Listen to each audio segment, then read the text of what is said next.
And how we doing, everybody? This is Splash of Gas with Dave Weichert, a NASCAR podcast.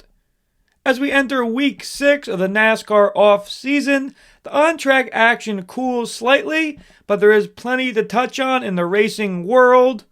Exciting interviews with the president and CEO of Track Enterprises, Bob Sargent. Then NASCAR Cup Series driver AJ Allmendinger joins us.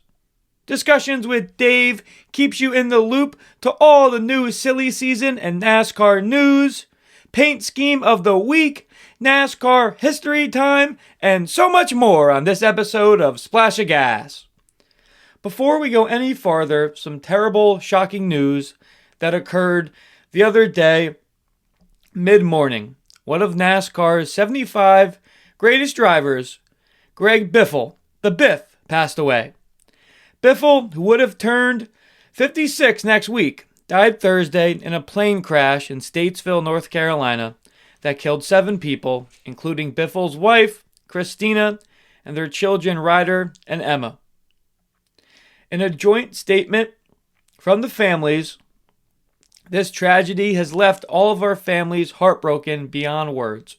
Greg and Christina were devoted parents and active philanthropists whose lives were centered around their young son, Ryder, and Greg's daughter, Emma. Emma was a wonderful human being with a kind soul who was loved by many people. Ryder was an active, curious, and joyful child. Dennis Dutton and his son, Jack, were deeply loved as well, and their loss is felt by all who knew them. Craig Wadsworth was beloved by many in the NASCAR community and will be missed by those who knew him. Each of them meant everything to us, and their absence leaves an immeasurable void in our lives.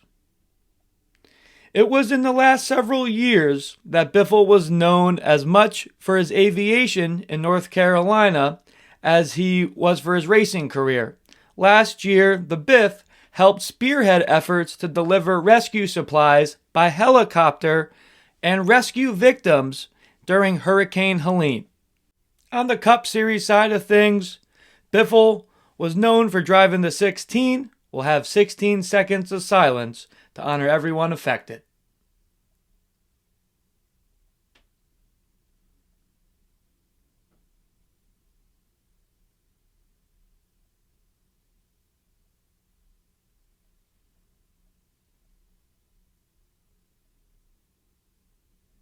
Rest in peace to everybody involved. Lucky enough to see Biff race in person when he last ran the 522. Rest easy, Biff. As always, we're sponsored by Magical Travel with Dave, aka Disney Dave Weichert, my father. He will be able to help you with all your Disney and Universal vacation needs. He can be reached at DisneyDaveW@Verizon.net. Please make sure you follow all the Splash of Gas social medias for midweek and on-track updates. Instagram, Facebook, and YouTube are all Splash of Gas with Dave Weichert. Now for trivia question time. This episode's question is, how many consecutive poles did David Pearson win at Charlotte Motor Speedway? Answer coming at the end. Now for discussions with Dave. Part 1. LeVar Scott, full-time in the O'Reilly Auto Parts Tour in 2026. More silly season news unravels. LeVar, who we had on the show this past season, had back-to-back runner-up finishes on the ARCA Tour. Was announced this past week he will be driving the number 45 Chevy full-time for Alpha Prime Racing. Excited to see what the New Jersey native LeVar Scott can do in 2026 as he makes the jump to the O'Reilly Auto Parts Tour. LeVar was so consistent race in and race out on the ARCA side. Can he bring that as he makes the jump? I sure hope so. Next topic, sponsorship switch up. Arby's, the fast food restaurant, the last couple seasons has partnered with Rick Ware Racing, mainly sponsoring Cody Ware on the Cup side. It was announced this week that Arby's will not be continuing with Rick Ware. They're switching to Junior Motorsports and going to sponsor Carson Kvapil, plus several other drivers throughout the season. We know the sport is a business, and brands want to be on the cars and they want to get noticed, yes. Eventually, they're going to want to see results. Not a shot at Cody Ware and Rick Ware Racing at all. Really respect those guys. And we see Cody run up front at some of the bigger tracks, Daytona, Talladega. Nonetheless, they'll be eating a big beef cheesy moving forward. More silly season news to discuss. On the Truck Series side, Tricon's roster for 2026. We know Caden Honeycutt is going to drive the 11 that with Corey Heim just won the Truck Series championship. Tricon announced this past Thursday that both Tanner Gray and 2025 Rookie of the Year Gio Ruggiero will return to the team in 2026. Like the move, both guys are up-and-coming stars, specifically Ruggiero as he gets the win in Talladega at the end of this season. Unfortunately, both of these guys weren't in the playoffs. Nonetheless, they could have each made it, and I don't see why both of them aren't in the playoffs in 2026. Gray really found his consistency a little bit later in the regular season and made it tough for him without a win to get into the playoffs. Ruggiero, think he won't have a problem getting a win in the regular season. The team has yet to announce the status of the number 5 truck, which Tony Breidinger ran last year. Will they bring her back or get a new driver in? We'll have our ear to the floor to what the upcoming plans are. ARCA silly season news. We just saw Pinnacle Racing with Brendan Butterbean Queen in the 28 dominate and win the 2025 ARCA Championship. Was announced the roster for 2026. They were going to have 6 different drivers make up the lineup for their 2 entries in the 28 and 77. Let's start with the 28. Carson Brown will drive most of them and be full-time in the Menards East Series. He will run Phoenix, Hickory, Rockingham, Nashville, the Glen, Toledo, Pocono, Lime Rock, Lucas Oil, Flat Rock, Iowa, Springfield, Madison, DeCoin, Salem, Bristol, and Kansas. Jack Wood and Connor Mozak make up the rest of the schedule. Wood will race Daytona, Kansas, and Talladega. Mozak will race in Michigan and Chicagoland. We saw Carson Brown have success on the late model ranks. Can he continue that in what should continue to be a very strong and race-winning ARCA car? And then you got Jack Wood, Connor Mozak, guys that have been running the Truck Series along with ARCA and starts. With each of their experience and how fast the 28 has been last year, as we've been saying, those guys will be favorites for sure. For the 77, Tristan McKee will be running the full ARCA East schedule.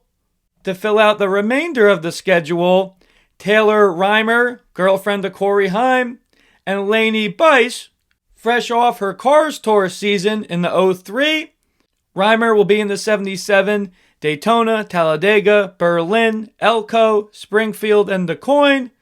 Bice fills out the remainder, Kansas, April race, Michigan, Pocono, Chicago, and the second Kansas race in September. Excited to what this lineup can do in 2026. And that wraps up Discussions with Dave, Part 1. Now we bring on Bob Sargent. As mentioned, he is the CEO and president of Track Enterprises that sponsors a long list of tracks. Really excited to talk to Bob. Here's what he had to say. Next guest we bring on the Splash of Gas. Very excited to talk to. I've interviewed nearly 100 different drivers over the years, but looking forward to speaking to someone from the business side and promoting side of the sport. Welcome Bob Sargent, CEO and President of Track Enterprises. Thanks for joining the show, Bob. No, thank you. Yeah, you've been in the sport most of your life. You're from Mancomb, Illinois. You started promoting at a young age, owning Mancomb Speedway starting in '85. How does a kid out of college come to own a track and get into promoting? Well, I was fortunate, right? I'm at the right place. A gentleman that actually built the track in 1946.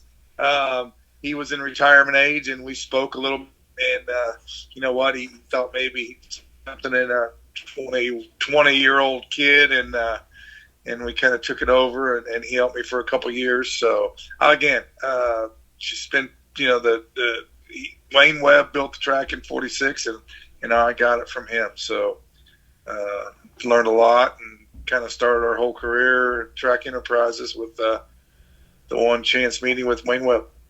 Awesome. That's really neat.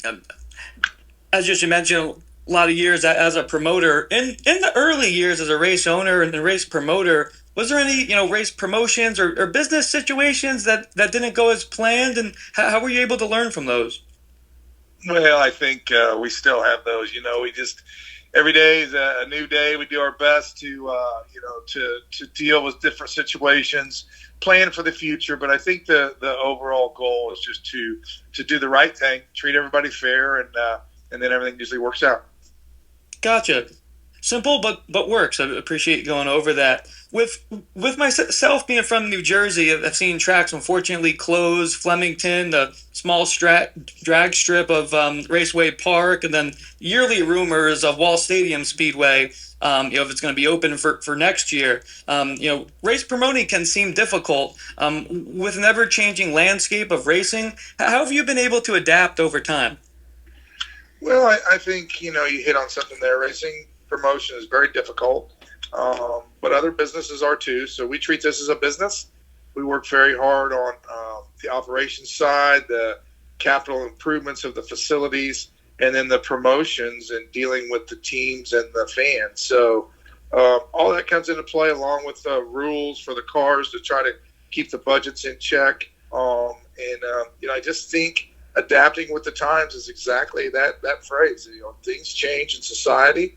Since 1985, we've changed a lot, but again, a lot is still the same too. So I think the best is just to keep track of all that and do your best. Got it. Appreciate going over those details.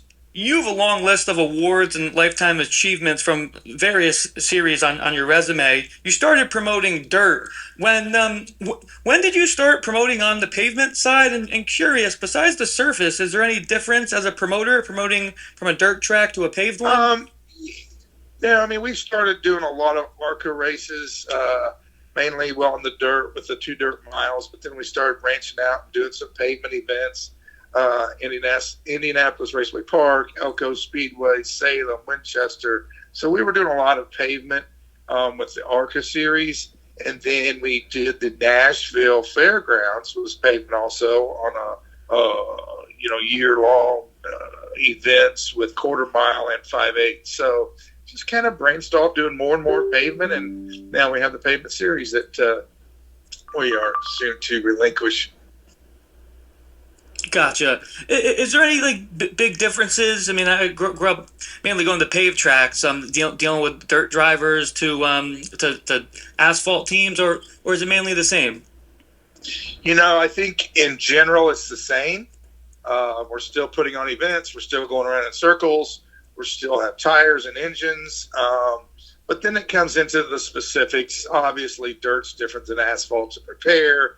The cars have a different engines and tires and things, but the basic business model is the same. Gotcha. Appreciate those details. Was interested on that. Track Enterprises, as you mentioned, works at a various number of different series and venues. Sure, it's natural for you, but how are you able to balance that? Seems like that you do have to wear a lot of hats. I do wear a lot of hats, but It's fine. I mean, that's kind of what I do. I treat it as a business. I'm fortunate to have a business that I enjoy. It's not like going to work every day. So, the old saying that if you enjoy your work, then it's not as much work. So that's kind of the situation I'm in. I enjoy it. It's competitive. I'm a very competitive person, and I strive for success, which, kind of translates into popular events, ones that the teams like to go to, the drivers and teams and the fans. So sponsorships and all that. Again, I almost treat it as the race teams do to win the race. I try to win in offering a good event for fans and sponsors. Gotcha. Along with NASCAR, or with ARCA, NASCAR's Top 3 Series, last year started covering the ASA All-Star Tour. Nothing beats 30-plus top super late models on a short track. Was in person for the start of the year in New Smyrna. And that was a stacks filled in that one. You recently sold the series. As a fan, love watching the ASA Tour. Just a great mix of driver personalities as well. How were you able to start this tour just several years back? Well, again, I did a lot of pavement racing with the CRA group, Big Glenn. Bought that series, then Midwest Tour, and then the fans and teams seemed to be asking for a national tour, and we put that together, and we did have a lot of success and still do. The series are going very strong, starting in New Smyrna this year, and that is a great way to kick off the year. Agreed. Was sitting in the pits right off of turn 3. It was just awesome racing, to say the least. Series did start with a 10-race schedule originally in 2023. Last year was a 12-race schedule. How were you able to grow that to 2 more tracks for last season? Well, we ended up getting a lot of tracks that were asking for events, so it kind of came natural. I think the biggest decision was how many races do we want total on this, and we'll see. But right now, we started off with 10, as you said, and 12 seems to be the right number for the team's budget to travel around and things like that. But we do have several good facilities that are wanting events. Awesome. Definitely good to have that for sure. One of the tracks that you all promote is the Nashville Fairgrounds that you mentioned. That is a loaded 2026 schedule. ASA, ARCA East, Cars Tour, just on the surface. It's a lot of planning that goes into each schedule. Seems like you're pretty excited for Nashville Fairgrounds schedule for next year? Yes, very excited. We work really hard down there. It's a great group. So we just enjoy that historic facility and plan on making it the best we can this year. Awesome. Yeah, to cap off the year with the All-American 400 with Dawson Sutton winning that one was watching that on TV with my dad. Definitely a great facility, just like you said. Yep. Cool. From Nashville to the Milwaukee Mile, Truck Series. When I was in Daytona for the second race, was watching the IndyCar race there on the TV. People in both industries. But how were you able to get that show throughout the season there in Wisconsin at the Milwaukee Mile?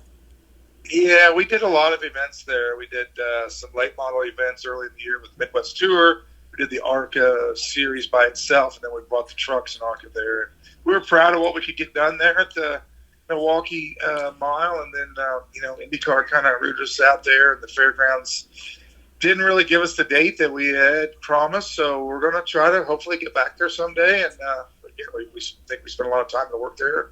We're going to try to do our best to get back.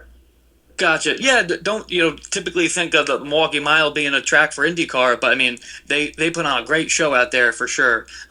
Yes. Last question. In various previous interviews, I've heard you mention listening to the fans. On your side, like what specific research goes into that side of things? Because it seems like you do a lot.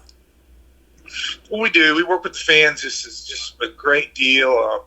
I think first and foremost, we listen to them. Whether it's right at an event, when we talk to them in person, phone calls, emails, we collect data really hard and heavy, and we watch other sports and industries, what the fans are liking out in society and what they like in the race genre also. Perfect. Really appreciate all those details. Hope to have you on the show soon. And we'll talk to you in 2026, Bob. Thank you so much for your time. Really do appreciate it. Oh, thank you. Yep. Have a good one. Safe travels. Bye-bye. Thankful for Bob's time. What great insight that he gave us. Now for Paint Scheme of the Week, honoring Greg Biffle, throwing it back to his 3M paint scheme with the 16, a red 3M on the hood, a yellow 16, kind of flaring on the numbers, looks fast, and then just the white, black, and red trim on this car always look quick. Now for NASCAR History Time, the career of Greg Biffle. Greg Biffle spent nearly 2 decades competing at the highest level of stock car racing in the U.S. A native of Vancouver, Washington, Biffle followed a familiar path to the top, cutting his teeth in regional stock car series before catching his big break in the NASCAR Winter Heat Series. That 1990s off-season championship helped him showcase late model talent and put him on the radar of NASCAR's top teams. That momentum led him to Roush Racing, where Biffle joined the organization in NASCAR's third national division, known as the Gander RV and Outdoor Truck Series. Despite not winning a race during the 98 season, Biffle still earned Rookie of the Year, thanks to a large part of his raw speed he had consistently. He set a series record for capturing 4 poles in just 27 races, making it clear he was a star to watch out for. 2000, first truck championship.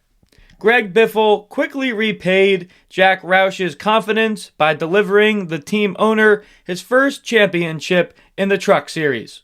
Biffle put together an impressive Title I, scoring 5 victories and 18 top 10 finishes.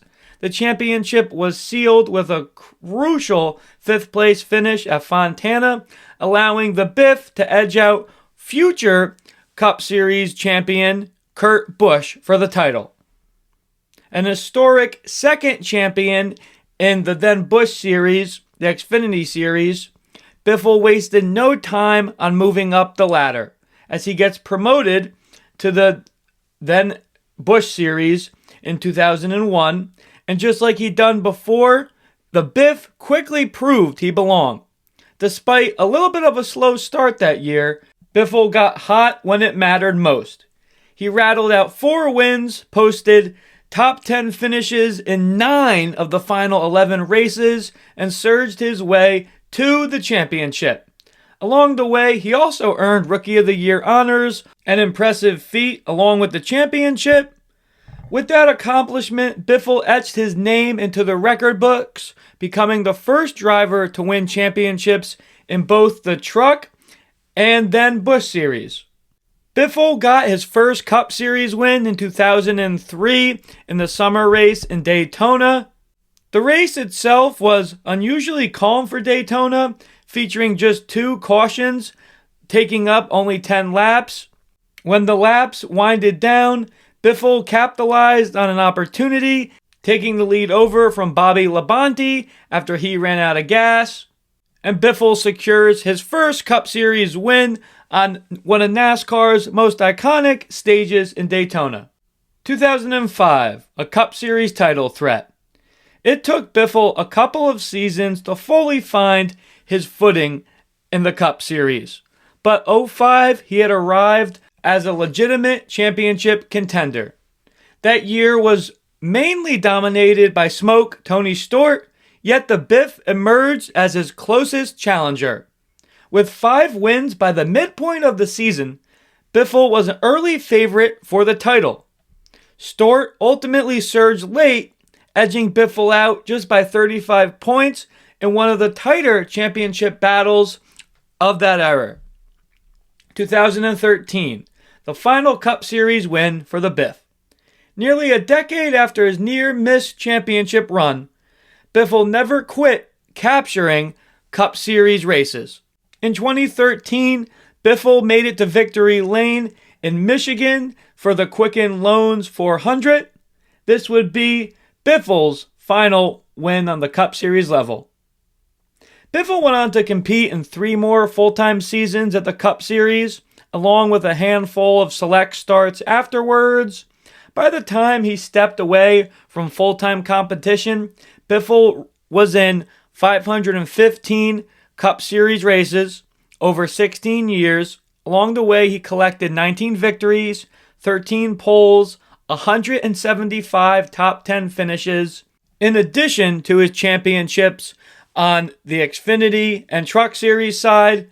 Greg Biffle has his spot as NASCAR's 75 greatest drivers.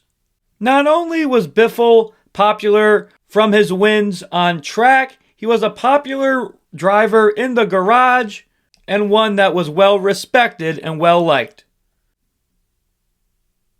Now for discussions with Dave, part 2. It was announced this week that 7-time Cup Series champ Jimmie Johnson will have a bid for the Daytona 500 in the 84. Carvana will again be his sponsor for the Great American Race. We have seen Jimmie race in the last couple 500s as an open car. Johnson will have to get in based on qualifying speed or race his way in the duels. Great for the sport that Jimmie, the insight and talent that he brings to the track and garage. Excited for the 84 to hit the track. Was also announced this week, Josh Bilicki will join SS Greenlight Racing for full time in the O'Reilly Auto Parts Tour.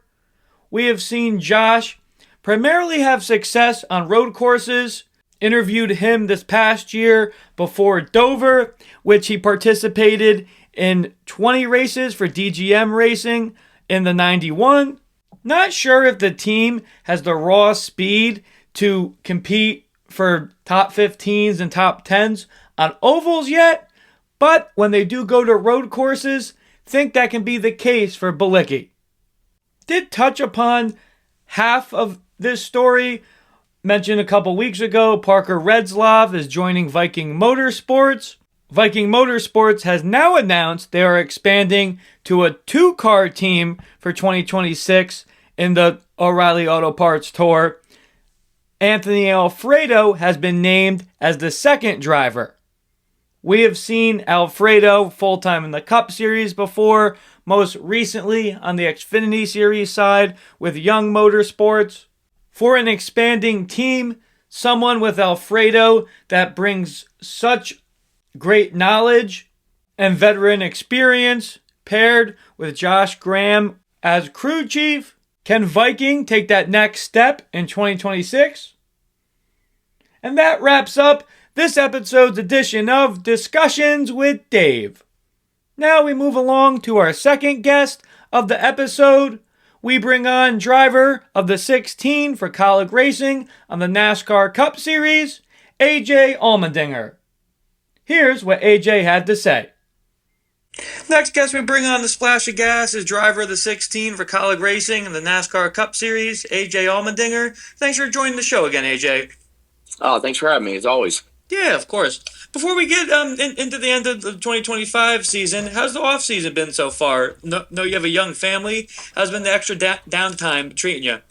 The off-season's been a little bit of busyness early, getting ready for the Rolex 24 with Meyer Shank Racing. I haven't done that race in 5 years with him, so super pumped to do that, but there's been a lot of work to try to get used to the new GTP car that they have, and not new to them, new to me for sure, for trying to learn so many different things about the race car. So the first few weeks was busy doing that, and then the last couple of weeks have been nice, just kind of relaxing with the family, and then, once January hits, kind of get ready for Rolex and then the start of the Cup season again. Gotcha. Appreciate you touching upon that. A few questions about the Rolex. The racing action starts early in 2026 for you.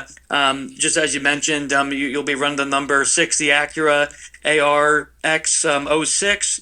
This is your first Rolex in a number of years, as you said. Preparing for the Rolex and endurance racing in general seems different than another weekend in the Cup car. What are those differences, and how are you feeling getting ready for another Rolex?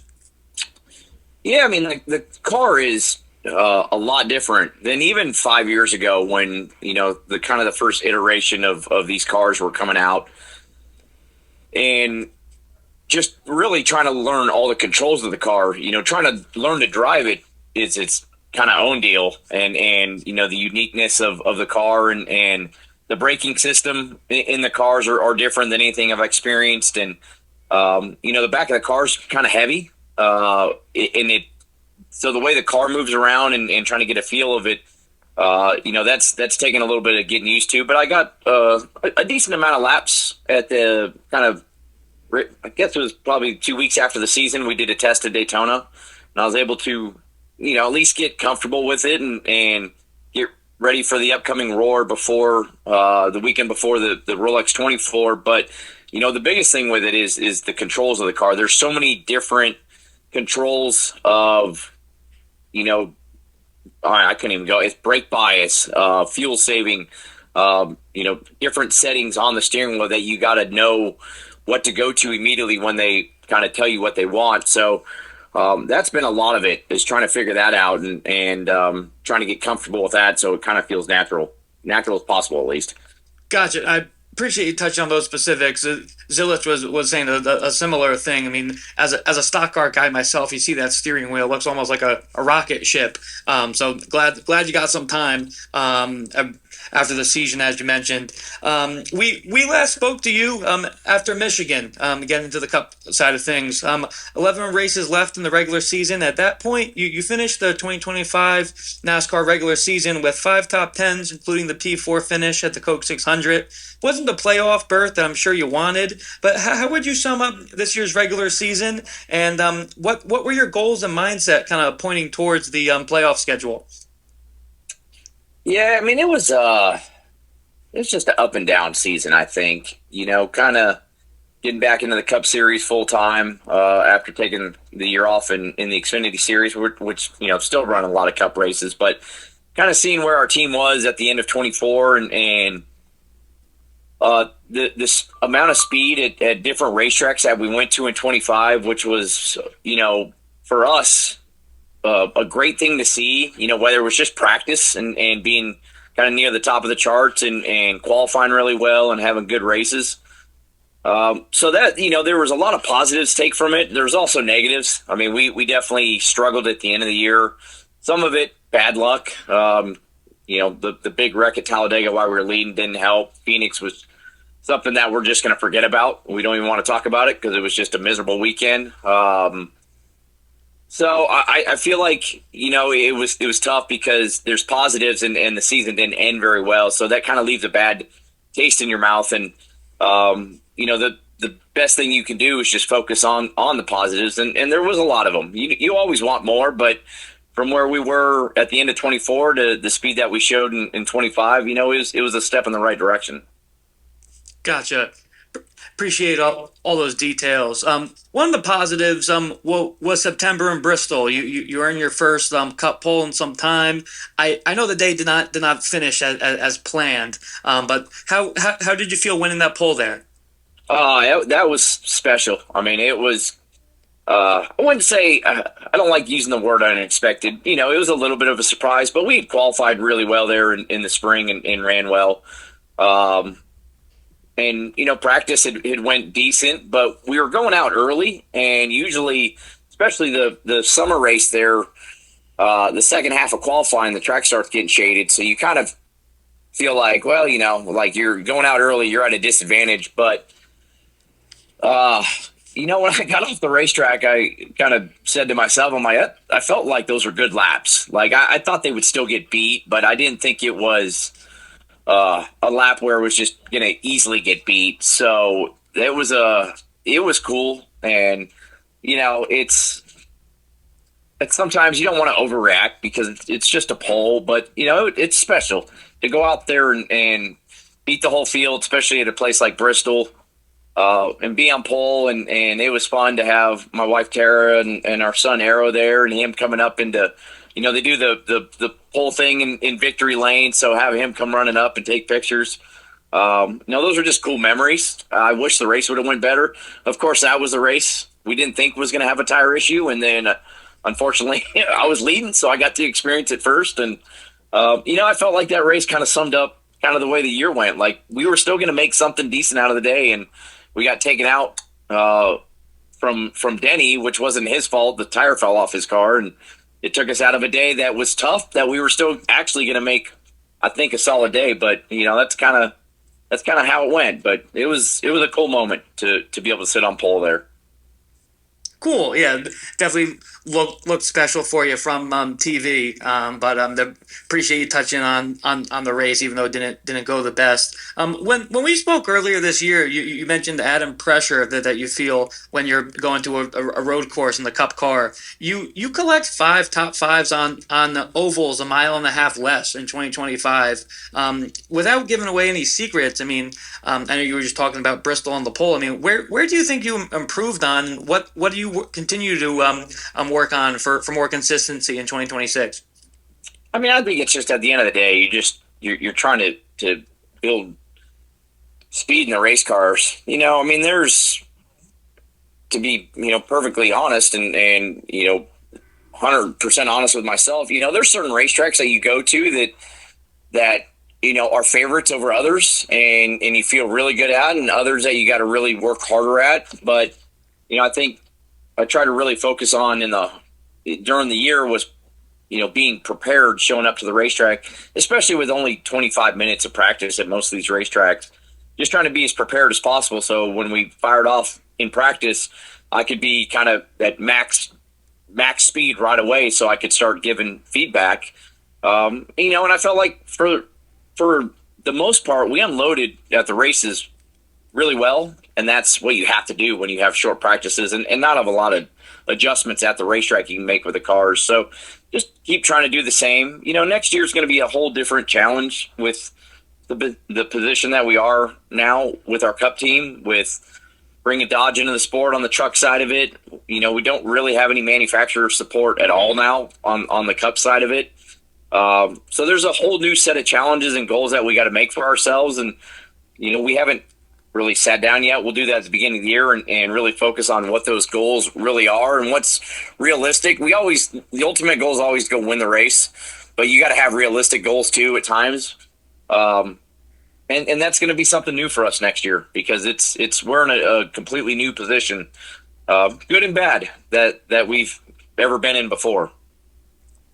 Thank you for touching on that as well. That really does lead into my next question. At the end of this past season, Colleague ends its alliance with RCR. Colleague Racing announces they're going to be an anchor team for Ram as they get back into NASCAR, starting with the Truck Series. Cup stays with Chevy in the meantime. You've been with Colleague for a while now. I mean, what you were kind of mentioning some of these changes, but how have they been from what you've seen in the shop so far?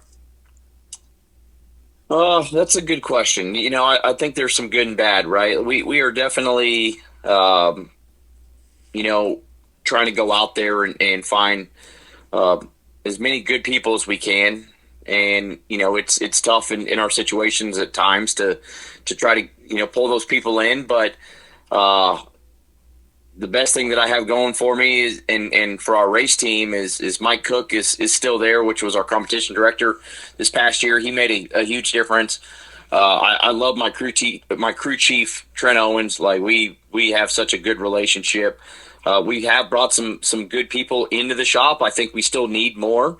And it's like I said, there's no secret. It's going to be a challenge. And, God, there's probably going to be days where you're going to want to pull your hair out and just feel like you're so far behind. And I think there's going to be days where we go surprise people and even things that we've worked on in the past that we make better. And that's all we can do. It's like I said, it's a unique situation. It's a great situation for Colleague Racing in the future to be a part of Dodge Ram and to have that on the truck side of it, I'm really looking forward to kind of see the growth of that and the young drivers that we got in on the truck side of it, and watching them grow and hopefully become superstars. And for me on the Cup side of it, it's this is part of my job, and Matt and Chris have always taken such great care of me, and they'll continually do that. And I got to go out there, and all I can do is be at my best. And as a race team, that's what we're going to try to do. And just, as I said, set real goals of what we need. Got it. Just like you said, to have a job to do, but it seems like everyone at Colleague is up for this challenge. Any chance we see you in a Ram truck next year? That's probably a better question for Matt and Chris. Gotcha. It's not a no, it's not a yes. I'm always open to the opportunity of whatever they want me to do, and I that goes back to the love that I have of Matt and Chris, of what they've done for myself and my family over the last 7 to 8 years. If that's an option and they want me to, I'll do it. And if it's not, then it's my focus is on the Cup side of it. Gotcha. Appreciate you touching upon that. You mentioned the stacked lineup that they have right now for the Truck Series. Super excited for that. Was announced this week that Ty will be returning for the 10 for Colleague. Had him on the show during the bracket challenge. He's been at several teams before settling with Colleague recently. Meetings in the shop at the track. What's it like having Ty as a teammate? I really enjoyed having Ty as my teammate. It was, we've known each other for a while. Obviously, we've both been in the sport for a long time, but we generally had never really worked together or had any kind of type of, I would say, relationship in general. I mean, it was always very cordial and nice at the racetrack. But to be able to work with him full time, and just kind of build that relationship. I feel like his wife and my wife, they get along really well. He's got a young family as well, so we were able to talk about things like that too. So to have him back next year and kind of keep that part of the relationship and that group together between the 16 and 10 is going to be helpful, and as I said, all the help that we need. That's something that we don't have to worry about is somebody else in the race car. So to have Ty back is great, and I feel like our relationship was really solid this year and worked well together. Cool. Definitely going to be the challenge of the Cup Series for you guys next year, but it seems like you and Ty are definitely up for the challenge. Last question, you mentioned his name, your crew chief Trent Owens. How's it been able to work with him and continue to work with him? It seems like you guys are really on the same page for the most part. Yeah, Trent is I would go out and say he's the staple of the Cup side of it. He's been there since the Cup team started, kind of, with the new gen car in 22. I had worked with Trent over at JTG there, and he was Chris Busch's crew chief for the most part of it, but we got to work together the last 10 races that I was there, and that's where I fell in love with working with Trent, and he's such an easy guy to get along with. He's the biggest team player that you'll ever meet. There's no feathers ruffled ever. He kind of puts his head down and does the job, and he's willing to do whatever it takes to make the race team better. And I think as the year went on, just our off the racetrack relationship just kept getting better and better. We golf a lot. That's what we've been doing a lot in the off season. And it's, I'm confident in to be able to say that, if he wasn't here, we would be in a huge hole. And Trent is kind of, one of many reasons, but one of the biggest reasons of why that, the Cup team kind of keeps pushing forward and keeps getting better. And I don't want anybody else on my box. So it's, I'm thrilled to have them and keep building that relationship. Awesome. Really appreciate that insight, AJ. Hope you and your family have a wonderful holiday season. Merry Christmas, and we'll talk to you in 2026 and see you at Daytona. All right? Yeah, definitely. Merry Christmas, Happy New Year, and we'll all start this very soon. Yeah, thank you. Thank you again. Really appreciate it. Bye. See ya. Always great to catch up with AJ. Very neat for him to break down that car he'll be racing at the Rolex, and of course, touching upon 2026 at the Cup level. Now, for trivia answer time. This episode's question is, how many consecutive poles did David Pearson win at Charlotte Motor Speedway? From October 7th, 1973 until October 8th of 78, David Pearson won an incredible 11 consecutive poles at Charlotte Motor Speedway, all while driving the powerhouse, number 21, Wood Brothers Racing, Mercury. What a feat. As always, we're sponsored by Magical Travel with Dave, aka Disney Dave Weichert, my father. He will be able to help you with all your Disney and Universal vacation needs. He can be reached at DisneyDaveW@Verizon.net. Please make sure you follow all the Splash of Gas social medias for midweek and on-track updates. Instagram, Facebook, and YouTube are all Splash of Gas with Dave Weichert. Hope everyone is enjoying the holiday and Christmas season with their friends and loved ones. Again, thoughts and prayers to everyone involved and their families in that terrible plane crash that claimed the life of Greg Biffle and his family and several others. Till next time, Splash of Gas out.